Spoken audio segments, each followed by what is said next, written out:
Today we got an electrical water heater. It's a little bit different, obviously than a gas water heater because it's ran with electric.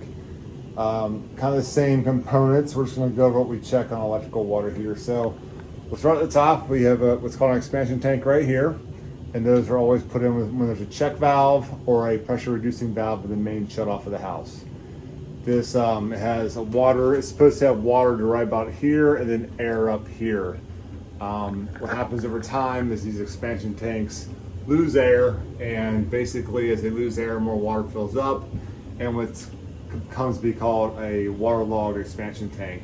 When we can figure that out, I said this before, tap here, it's felt solid, there's water there, probably water there, maybe some water there. This thing's probably waterlogged. One way you can check is the valve up here where they put the air in. If you press on the button I'm doing right now, nothing's coming out. Now, if water were to shoot out of here, which it does sometimes, that would be a defective expansion tank that had to be replaced.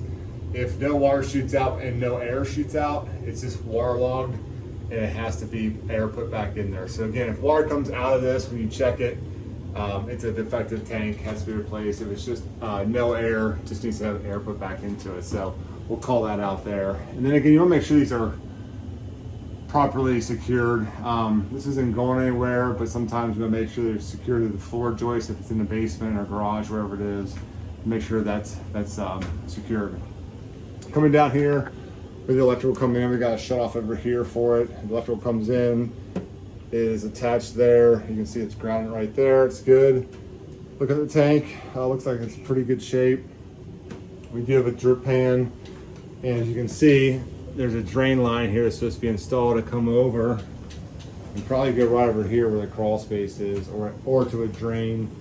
But typically you're not going to do that because they got to step over it, but it should be there, so we'll call that out too. And the difference on an electrical water heater, what we're going to do is take these cover plates off and pull these up and check the elements. Sometimes what happens when they go bad, you get a lot of corrosion around them. You want to check for that. The element will need to be replaced, or you also want to check the wiring right here, make sure there's no melting or anything. If that's the case, we want to call that out as well. So put that back down there. Same thing up here, we just pull this one back. You can check the temperature right there. If it's too high, move down to 120. And then back here, just check for the elements to make sure they're not corroded or anything, any leaking. Right here, this expansion pressure temperature relief valve has CPVC. It's supposed to go down to the floor, into the pan, not into a tank. If this were to actually discharge hot water, it could spray here and come up and hit somebody. So this needs to be moved straight down within no less than 6 inches from the floor.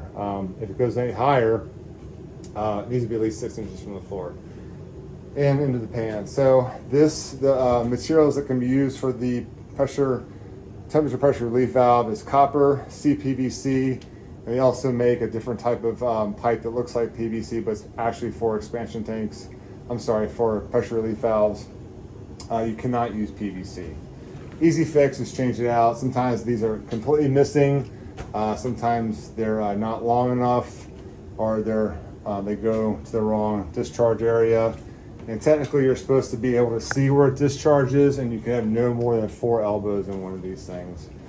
So a little bit more on the water heater inspection. This being an electrical water heater, that's what we check there. I'll be looking behind there, see if there's any water leaking or damage. And we'll go ahead and write these different things up: the expansion tank and the drip pan.